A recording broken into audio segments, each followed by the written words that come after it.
अपनी कल्याण यात्रा के दौरान नीलकंठ वर्णी श्रीपुर आ पहुंचे। प्रणाम मोहन जी। आशीर्वाद। स्वस्थ तो हो ना? हाँ, प्रणाम। शुभम भवतु। कल्याण। ईश्वर मंगल करे। बाल योगी है, सुबह से यहीं ठहरे हैं।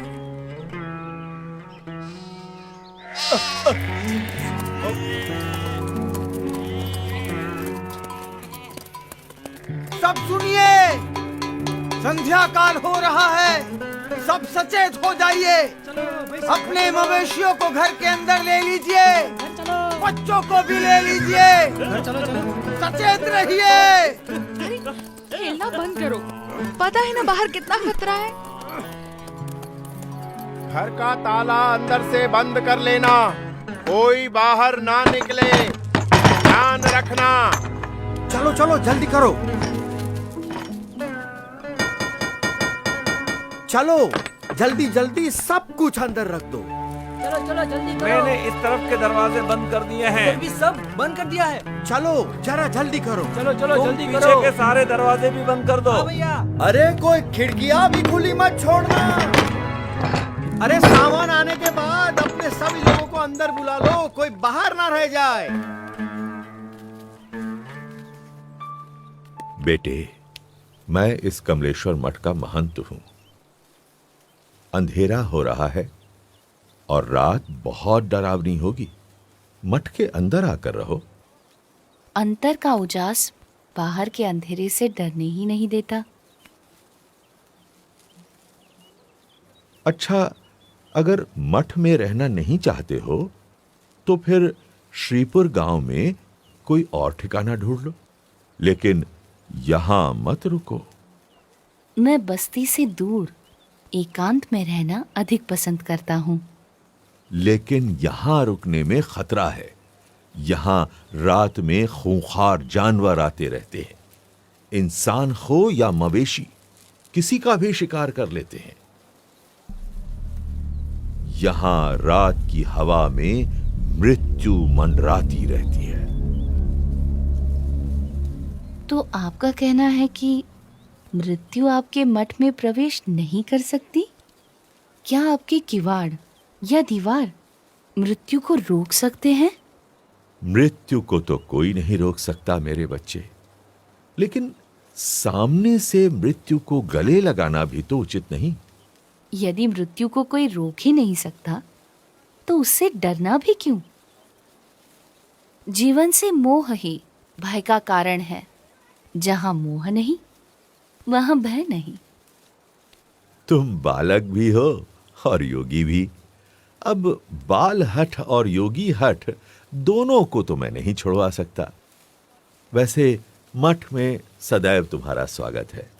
मन करे तो चले आना।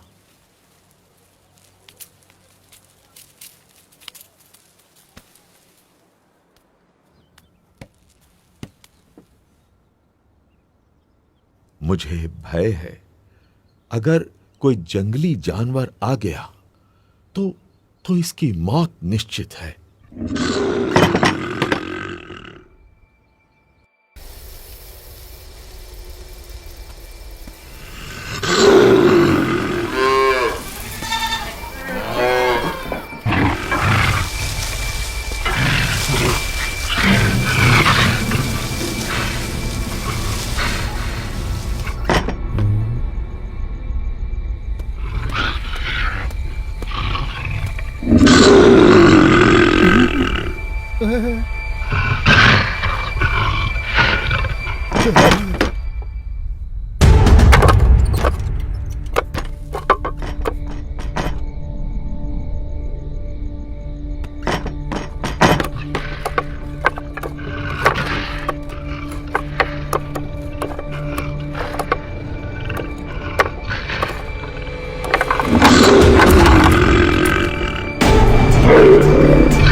शांतं भवतु, कल्याणमस्तु।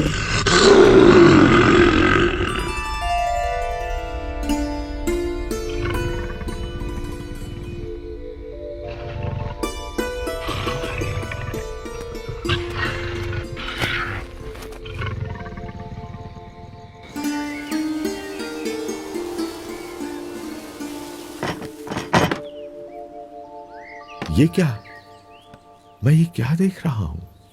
अकल्पनीय। जहां दिव्य प्रेम हो वहां भय नहीं हो सकता।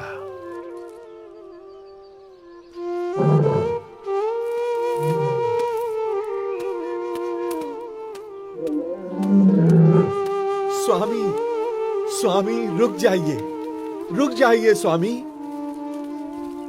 स्वामी, स्वामी अब आप कहीं न जाइए।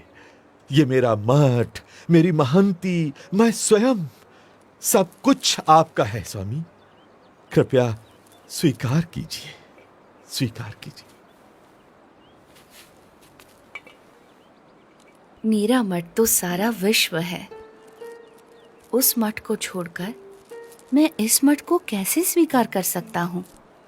और इन सब में ही बंधे रहना होता तो घर का त्याग ही क्यों करता? प्रभु, हमारा प्रेम स्वीकार कर यहीं रुक जाइए और हमें आपकी सेवा का मौका दीजिए।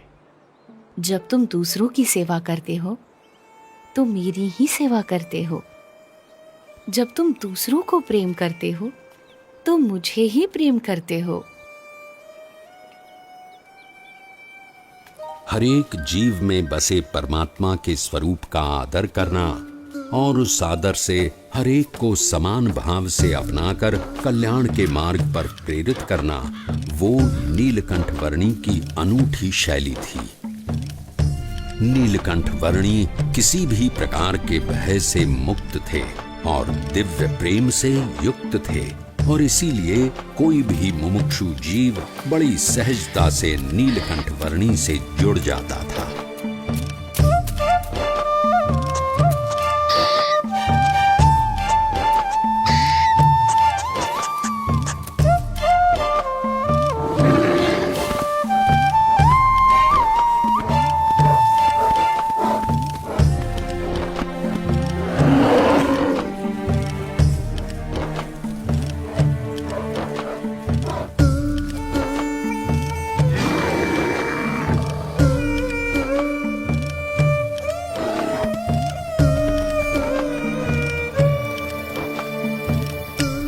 कल सुबह स्नान पूजा आदि करने के लिए अच्छी जगह कहाँ मिलेगी? इस तरफ चले जाओ।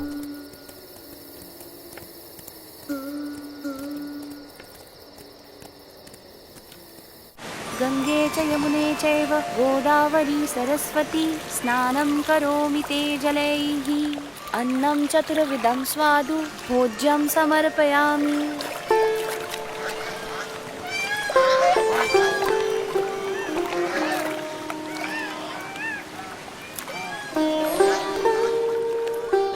हमें जो मनुष्य जन्म मिला है वो बहुत दुर्लभ है और इसीलिए उसका उपयोग भी कल्याण के लिए होना चाहिए।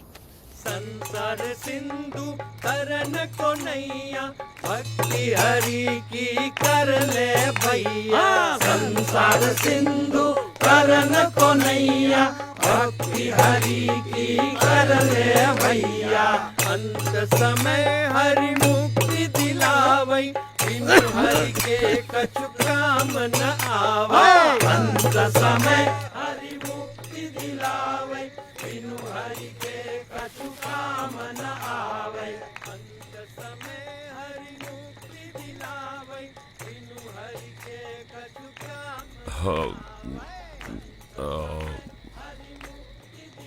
भाई वो अपना मजा ले रहे हैं और हम हमारा। उस नशे के सामने ये नशा तो कुछ भी नहीं है। पर इसमें बुरा भी क्या है, मजा आता है। इस व्यसन से अधोगति है और उस व्यसन से उन्नति। पसंद भी आपकी है और निर्णय भी।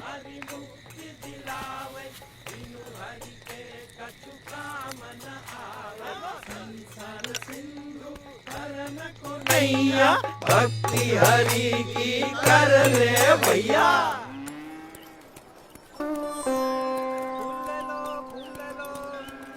आओ भगवान को चढ़ाने फूल ले लो। आप यहाँ पहली बार आए हैं? हाँ। तो मेरे साथ चलिए, मैं आपको गुप्त काशी के मंदिरों के दर्शन करवाता हूँ। चलो। ये गुप्त काशी का मणिकर्णिक कुंड है। यहाँ एक गौमुख से गंगा जी का पानी आता है और दूसरे गौमुख से यमुना जी का। अच्छा, गंगा यमुना का संगम है यहाँ।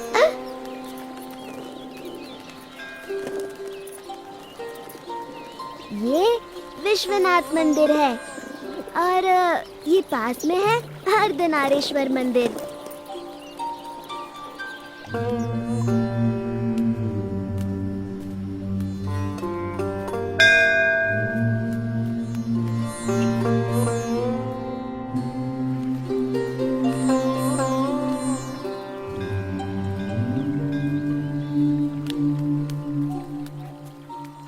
अब आप कहाँ जाओगे? गुप्त प्रयाग और त्रियुगी नारायण से होते हुए गौरी कुंड और वहां से केदारनाथ। इतना दूर?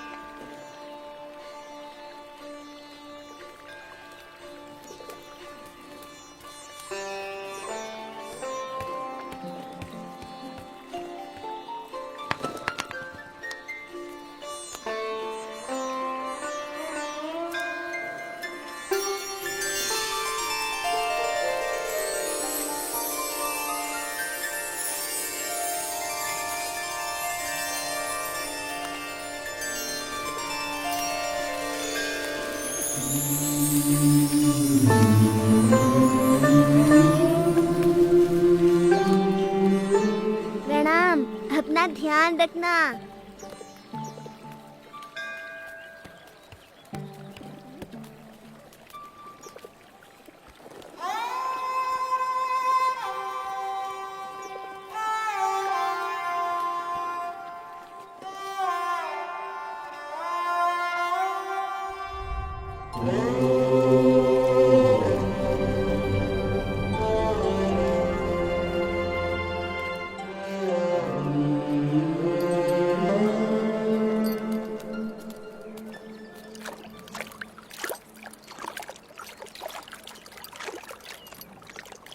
आहा, ये गौरी कुंड भी ऊपर वाले का चमत्कार है।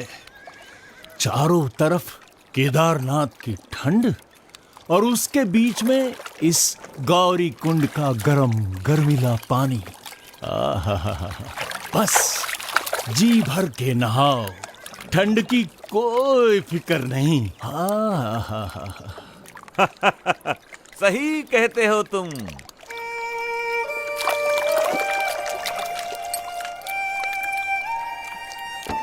गौरी कुंड से नीलकंठ वर्णी केदारनाथ की ओर चल पड़े।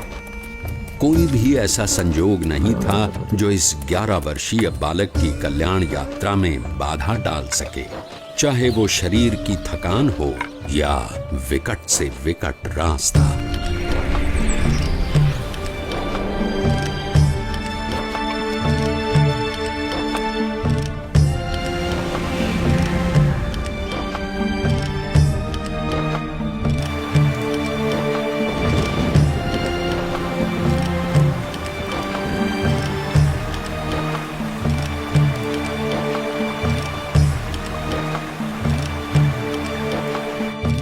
भवाटवी में साधु की संगत हरिपद प्राप्त करावे।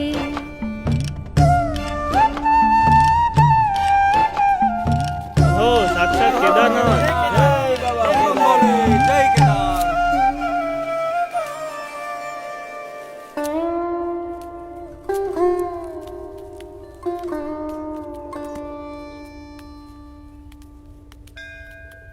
ये कहाँ खोया हुआ है? अरे किस दुनिया में हो भाई? साक्षात नारायण की दुनिया में। हाँ? क्या? कहाँ? मुझे इन वर्णी में साक्षात नारायण भगवान के दर्शन हो रहे हैं। तुम भी दर्शन कर लो। साक्षात भगवान नारायण। हाँ। ओह प्रभु, साक्षात नारायण। धन्यवाद, धन्यवाद। प्रणाम प्रभु। प्रभु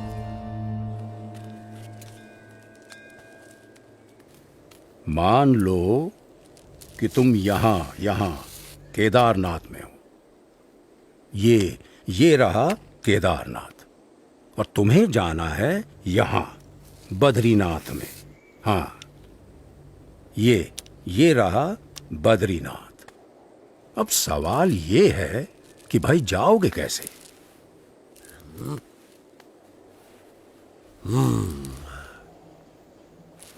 तो तुमको जाना पड़ेगा पहले ज्योतिर्मठ, यहां पर, और फिर यहां से ऊपर हाँ, यहां तुम पहुंचोगे बद्रीनाथ। ये तो बड़ा लंबा रास्ता है, ज्यादा समय लग जाएगा। यही एक भला चंगा रास्ता है जो तुम्हें सही सलामत पहुंचा सके। और कहीं इधर उधर भटकने गए तो हमेशा के लिए भटक जाओगे। किसी जंगली जानवर का शिकार हो जाओगे, या भटकते भटकते ही मौत के मुंह में जा गिरोगे। हाँ, फिर तो हम इसी रास्ते से जाएंगे। हाँ भाई, क्या कहना है तुम्हारा? हाँ भाई, जान बचेगी तो ही तो बद्रीनाथ पहुंचेंगे। हाँ?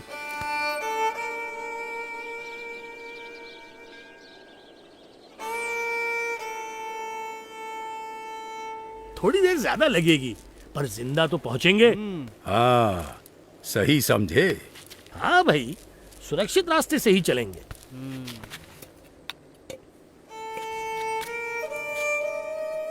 केदारनाथ से सीधे बद्रीनाथ जाना असंभव भी तो नहीं है।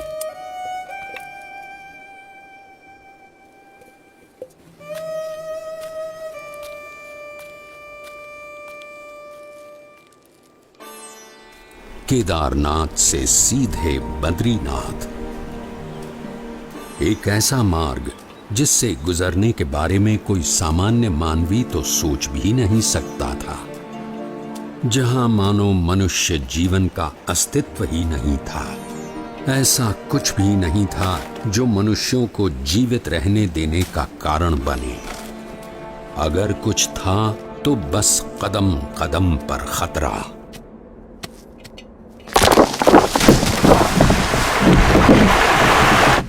शून्य के नीचे का तापमान जो पानी को पीने के लायक भी नहीं छोड़ता था।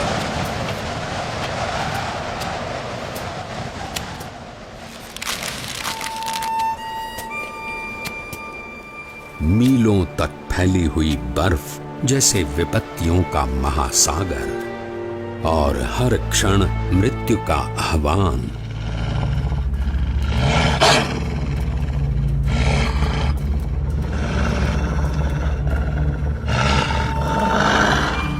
पर केवल 11 वर्ष का एक बालक कृत निश्चयी था अपने ध्येय तक पहुंचने के लिए।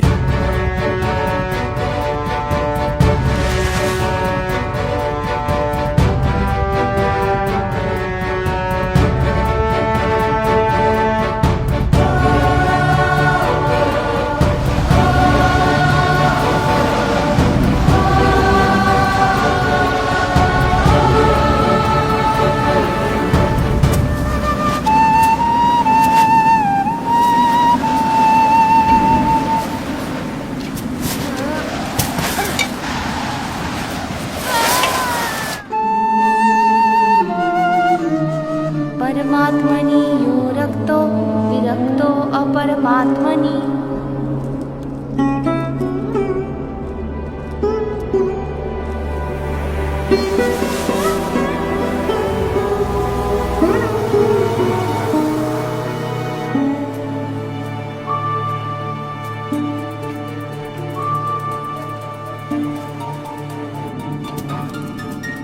परमात्मनि यो रक्तो विरक्तो अपरमात्मनि।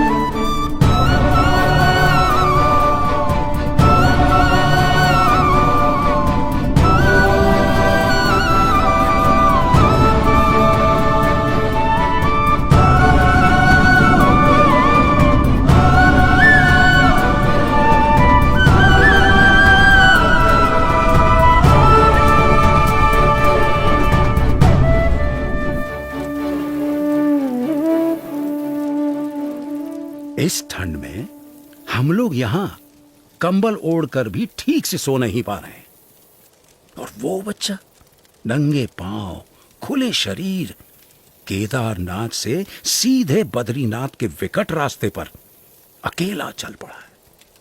क्या हुआ होगा उसका?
ऐसा क्या था जिसके कारण कोई भी प्रकार की परिस्थिति नीलकंठ वर्णी को रोक सकने में असमर्थ हो जाती थी।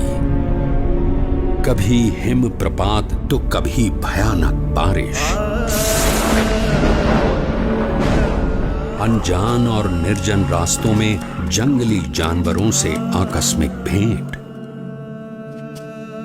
अनजान रास्तों को समझकर पहाड़ियों और खाइयों के बीच में से भी रास्ता कर लेने की चुनौती,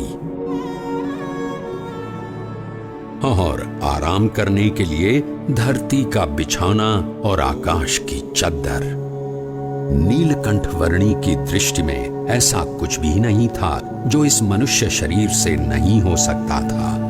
देह भाव से पर और मनोभाव से पर नीलकंठ वर्णी की आध्यात्मिक स्थिति ही ऐसी थी जो किसी भी परिस्थिति से ऊपर उठकर उनकी कल्याण यात्रा को आगे बढ़ाए रखती थी।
ऐसे विपरीत हालात में भी अपने नियम, धर्म और अपनी भक्ति के नित्य क्रम के साथ कोई भी समझौता न करके भक्ति की प्रणाली की पुष्टि करता हुआ एक ऐसा उदाहरण नीलकंठ वर्णी ने प्रस्थापित कर दिया जो सदा के लिए भक्ति रीति का पोषण करता रहेगा।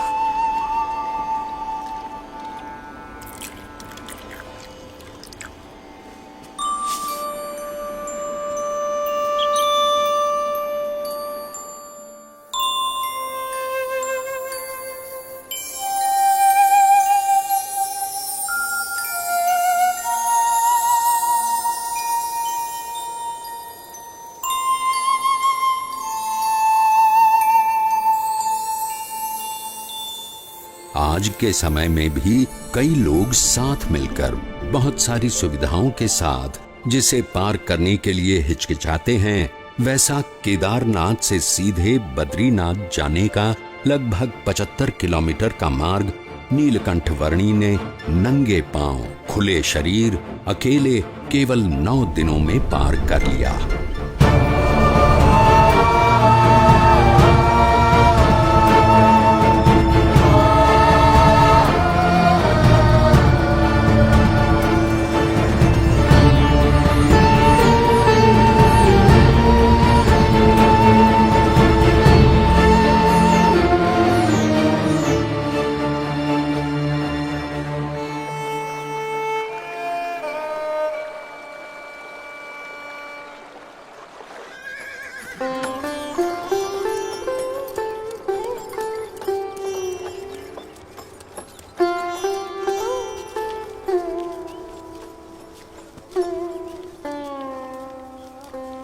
जय बद्रीनाथ विश्वम्भरम, जय बद्रीनाथ विश्वम्भरम, जय बद्रीनाथ विश्वम्भरम, जय बद्रीनाथ। अरे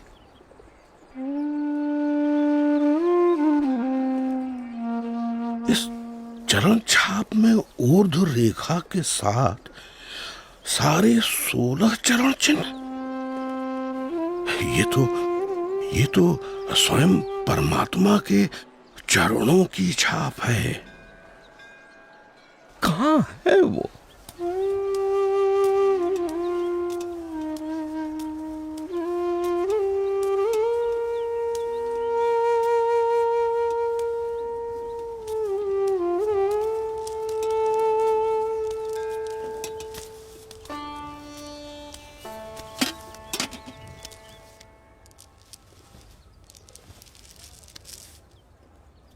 प्रणाम।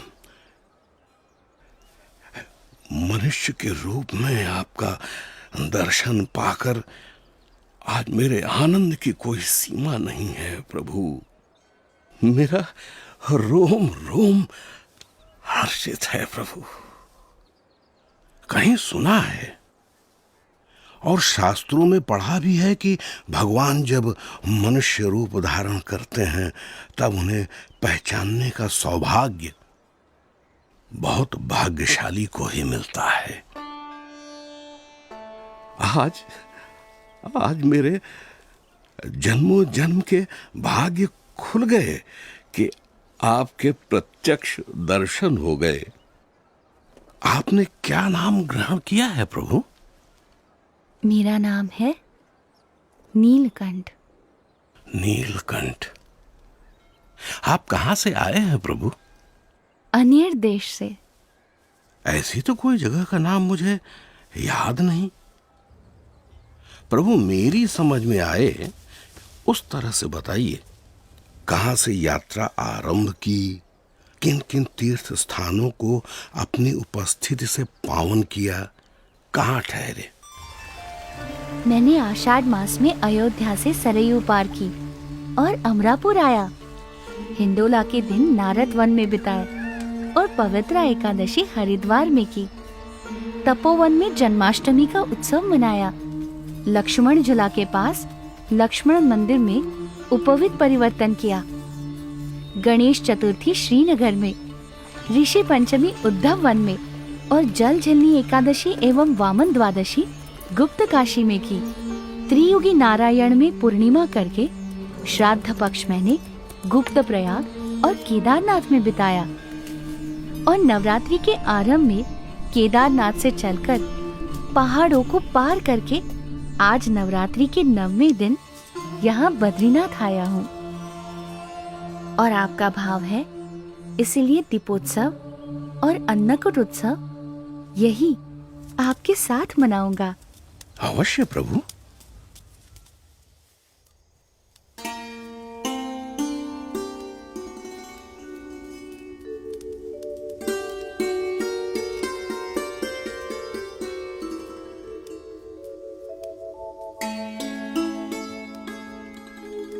पवन मंद सुगंध शीतल हेम मंदिर शोभितम निकट गंगा बहती निर्मल। बोलो बद्री विशाल की जय। शीत ऋतु में ठंड से बचकर रहने के लिए बद्रीनाथ के लोग भगवान की मूर्ति समेत ज्योतिर्मठ आकर बसते थे।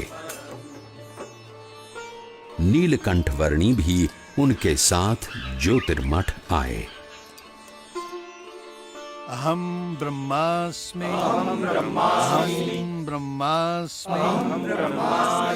अयम आत्मा ब्रह्म एव अयम आत्मा ब्रह्म एव।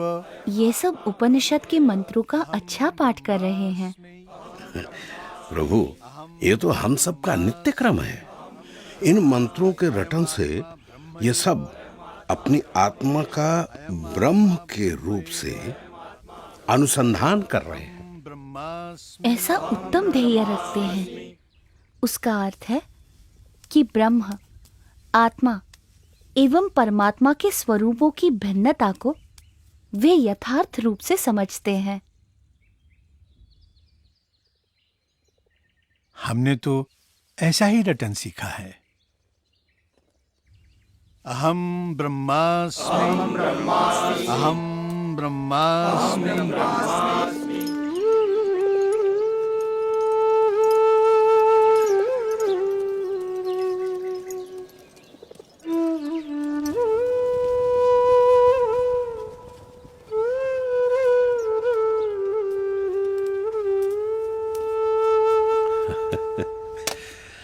क्या देख रहे हो बालयोगी?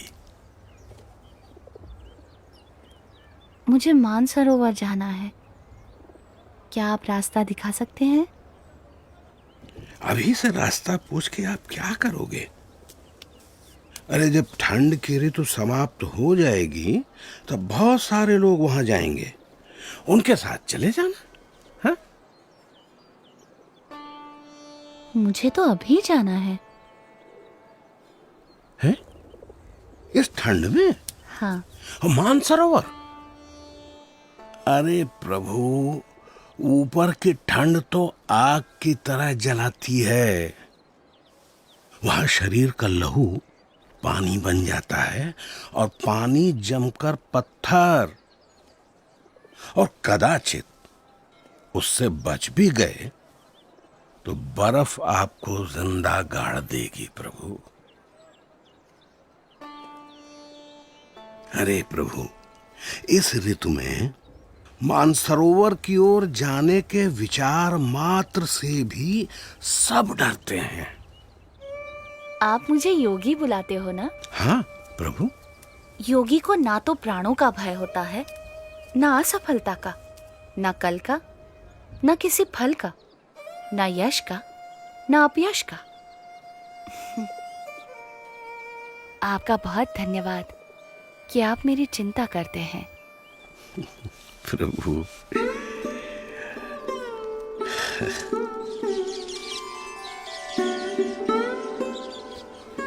ऊपर की ठंड से बचने के लिए कंबल पर्याप्त तो नहीं है, फिर भी स्वीकार कीजिए।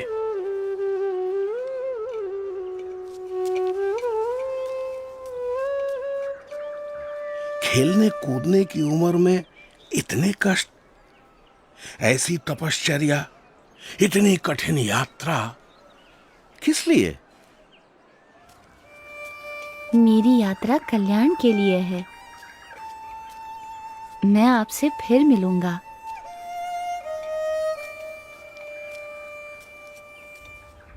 आपके दर्शन की प्रतीक्षा रहेगी प्रभु।